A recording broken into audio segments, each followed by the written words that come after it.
कैसा मार्ग श्री महाप्रभु ने बताया, जिसमें केवल और केवल भक्ति रस ही है। सब प्रकार से हमारे जीवन की कोई भी क्रिया हो, वो सब क्रियाएं भक्ति बन जाए, ऐसा मार्ग श्री महाप्रभु ने बताया।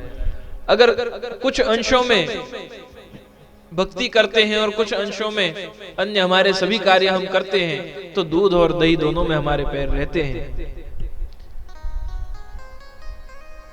वो दोनों साथ में संभव नहीं। जो कभी कभी अवसर पे, जिसे हम प्रवाही सृष्टि भी कहते हैं, महाप्रभु पुष्टि प्रवाह मर्यादा भेद ग्रंथ में समझाते हैं। प्रवाही सृष्टि वो है कि जो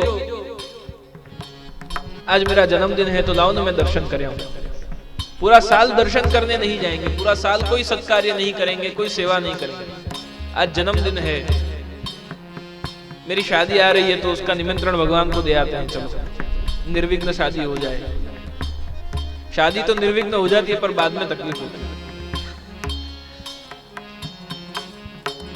जिनके केवल कुछ कार्य सिद्धि के लिए, या कभी कभी कोई अवसर आ जाए, या अपने कष्ट निवारण के लिए जो अवसर आ जाए, या कभी कुछ मौका ऐसा बन जाए और भक्ति कर लेते हैं, वो कभी भी इस रस को चाख नहीं सकते, कभी उसके फल को चाख नहीं। वो केवल वृक्ष पे लटकते हुए उस रस रूप कैरी को देख सकते हैं, परंतु उसका आस्वादन नहीं कर सकते। और वो भी देख ही सकते हैं, वो मीठी है, खट्टी है, कैसी है, उसका भी उसको ज्ञान नहीं हो सकता। उसके लिए तो उस वृक्ष का, उसकी ओट में जाकर उससे निवेदन करके, विनती करके और उस फल की प्राप्ति करनी पड़ती है। श्री महाप्रभु कहते हैं कि ये मार्ग पे जो चलता है, मार्ग क्यों कहा गया? पुष्टि मार्ग, मार्ग का मतलब होता है रास्ता, और पुष्टि यानी कि पोषण, जो आत्मा का पोषण करे, ऐसा मार्ग श्री महाप्रभु ने बताया। और उस मार्ग की रीत कैसी है? तो मार्ग रीत बताई प्रकट हुए। मार्ग रीत, मार्ग रीत दिखाई प्रकट हुए, मार्ग रीत दिखाई,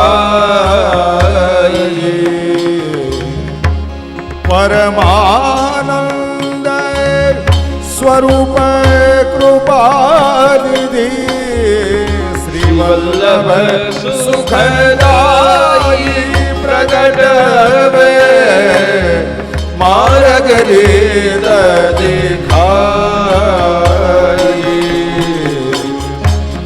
कर श्रृंगार गिरधरन लाल को, जब कर वेणु गहाई।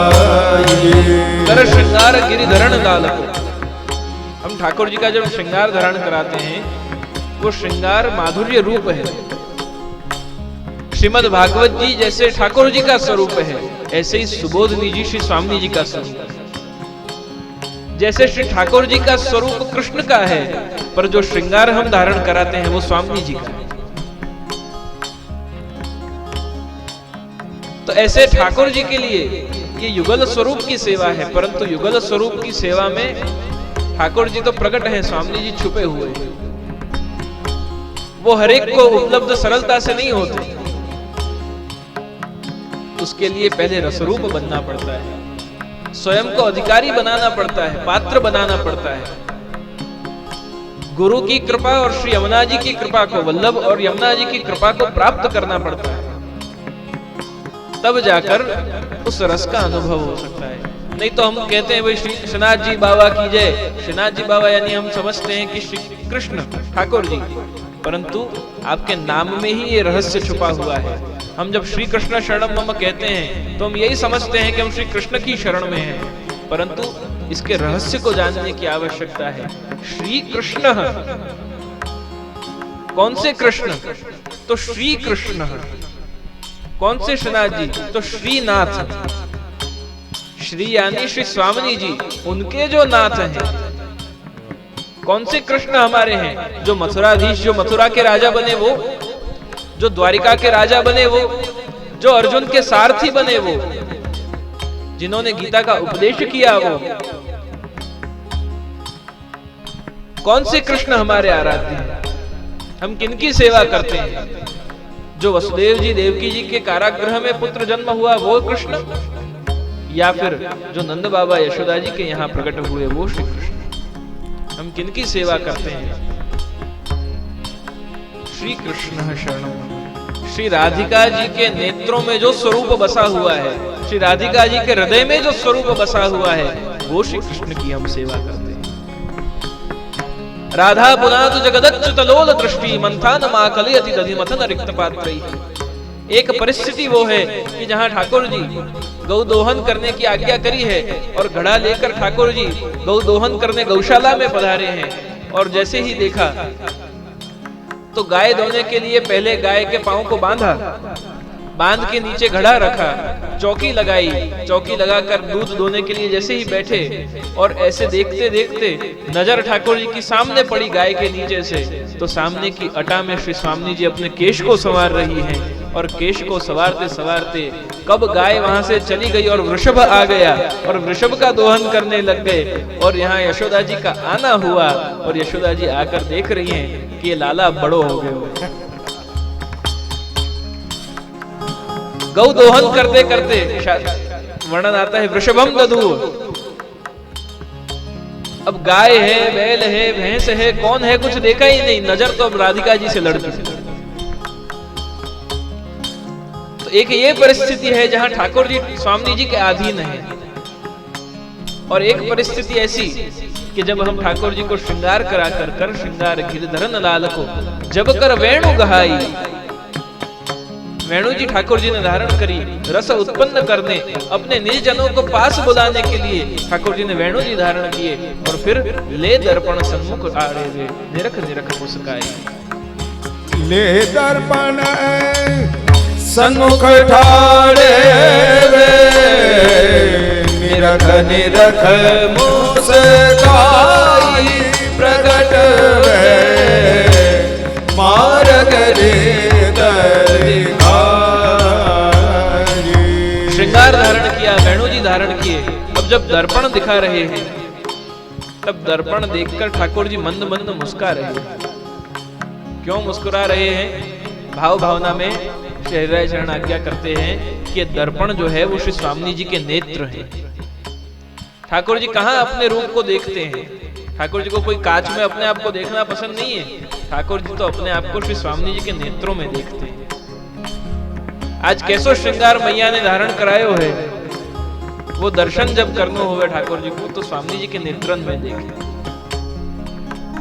तो स्वामी जी के नेत्र रूप दर्शन जब आप करते हैं कि आज मेरो कैसो स्वरूप स्वामी जी के हृदय में नेत्रन में विराज रहे हो, वो दर्शन करके और ठाकुर जी की मंद मंद मुस्कान आती है। और वो दर्पण को जब दिखाते हैं तब हमारे यहाँ एक सेवा में एक ऐसी भी परंपरा है कि वो स्वामी जी के नेत्रों में बसे हुए ठाकुर जी का जो स्वरूप है, वो स्वरूप को हम ठाकुर जी जब दर्शन कर लें, फिर उसे हम अपने हृदय से लगा लें। यही स्वरूप मेरे हृदय में पधार कर आप विराजमान हो। पंचधा हृदये मम, मंगलाचरण में जो हम कहते हैं, ये श्रीमद् भागवत जी का सार आज हम पहले दिन में चिंतन कर रहे हैं। पंचधा हृदये मम, ये प्रभु आपकी जो रसलीला है, रास है, जो युगल स्वरूप की लीलाएं हैं, प्रभु आप पधार कर हमारे हृदय में विराजमान। ले दर्पण सन्मुख ठाड़े वे निरख निरख मुस्काई। विविध भात सामग्री हरि को कर मनोहार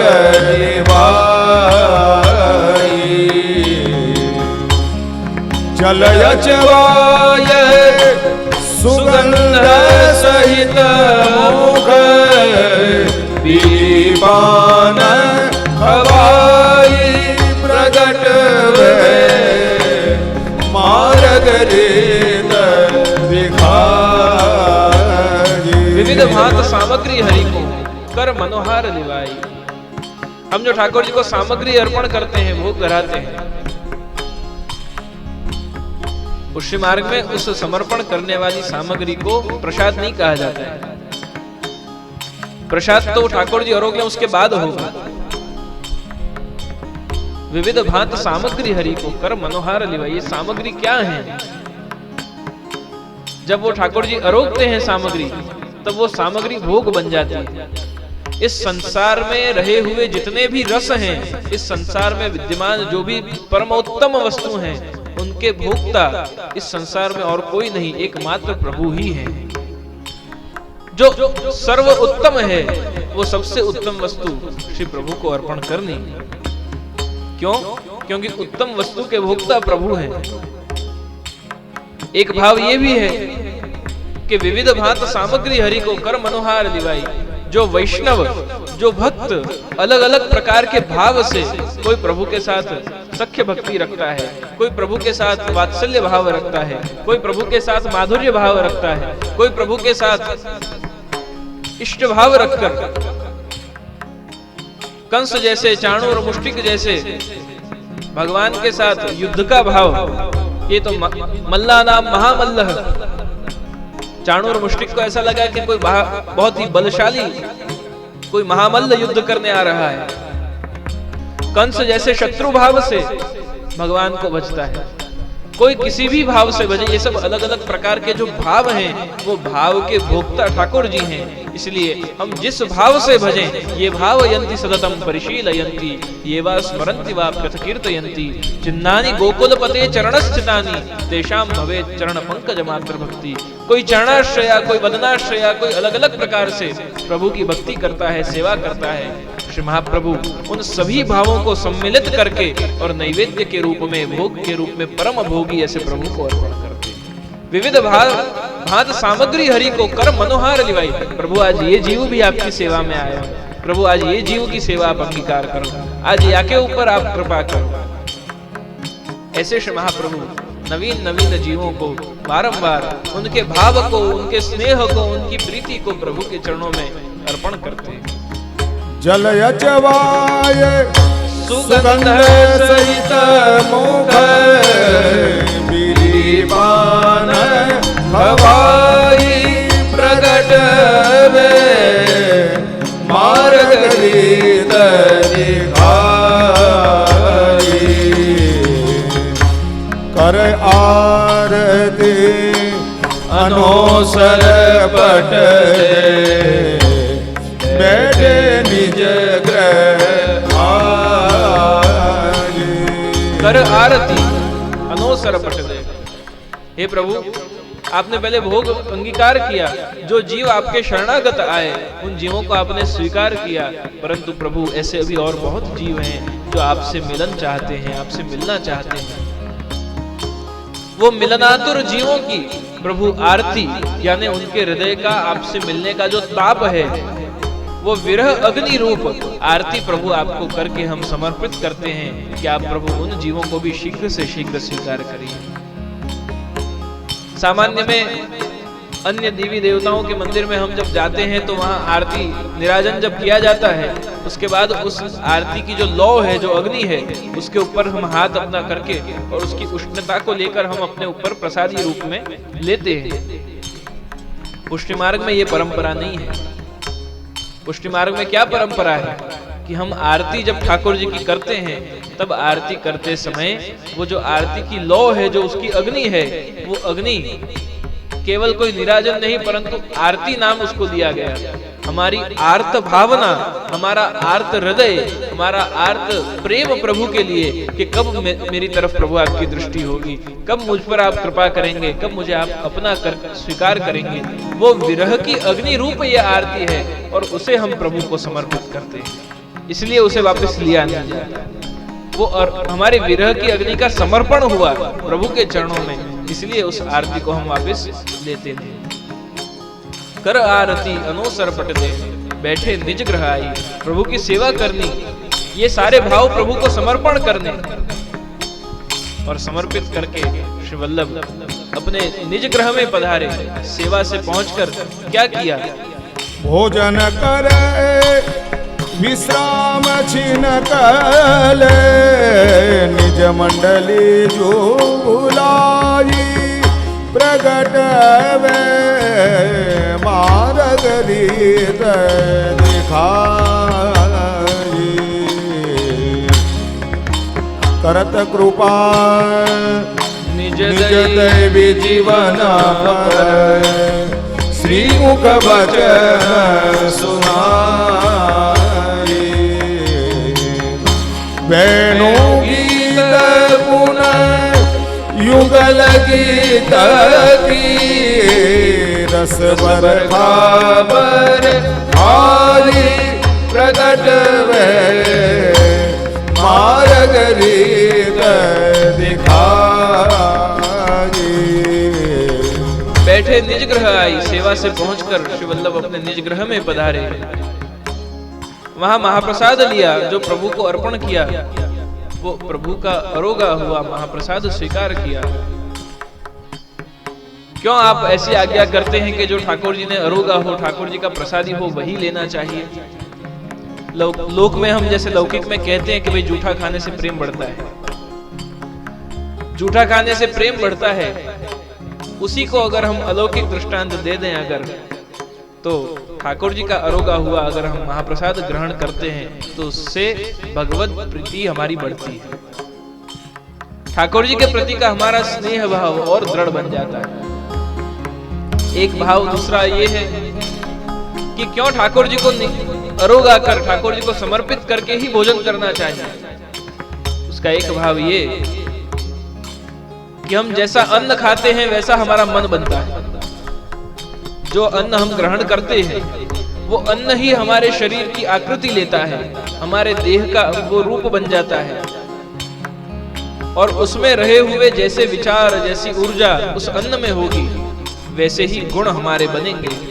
अगर हम प्रभु को अर्पित किया हुआ निर्दोष परम ऊर्जावान महाप्रसाद अगर हम ग्रहण करते हैं तो वो महाप्रसाद हमारे कल्याण का मार्ग हमारे लिए प्रशस्त कर देता है।